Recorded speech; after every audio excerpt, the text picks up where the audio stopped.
13 August 2026 পশ্চিমবঙ্গের শীর্ষ 5 খবর। অনন্ত মহারাজের পুরস্কার বাতিল, নেতাজি সংক্রান্ত মন্তব্যের বিতর্কের পর বিজেপি সাংসদ অনন্ত মহারাজের বঙ্গবিভূষণ সম্মান বাতিল করেছে রাজ্য সরকার।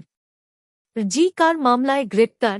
2024 সালের রকার চিকিৎসক ধর্ষণ খুন মামলায় প্রমাণ নষ্টের অভিযোগে প্রাক্তন তৃণমূল বিধায়ক নির্মল ঘোষকে গ্রেপ্তার করা হয়েছে।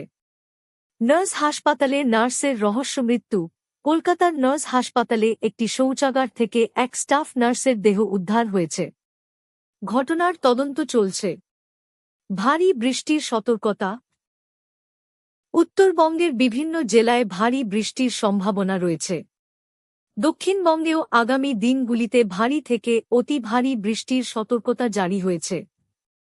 কলকাতা হাওড়ায় ওয়ার্ড বাড়ানোর বিল। বিধানসভায় কলকাতার ওয়ার্ড 144 থেকে 209 এবং হাওড়ার ওয়ার্ড 50 থেকে 68 করার বিল পাস হয়েছে। আজকের দাঁতের যত্নের tips. Disclaimer, this is for educational purposes only. দিনে অন্তত দুবার 2 মিনিট করে ফ্লোরাইডযুক্ত টুথপেস্ট দিয়ে দাঁত ব্রাশ করুন এবং নিয়মিত জিহ্বা পরিষ্কার করুন। মিষ্টি ও অতিরিক্ত চিনিযুক্ত খাবার কমান। এই খবর আপনি রাত 9টা থেকে 10টার মধ্যে পাবেন, রবিবার ছাড়া। যদি নতুন সদস্য আপনি এই খবর থেকে সন্তুষ্ট তাহলে সাবস্ক্রাইব করুন, শেয়ার করুন এবং এই ভিডিওটি লাইক করুন। দেখার জন্য ধন্যবাদ। বাংলা নিউজ আপডেটে আপনাকে স্বাগতম।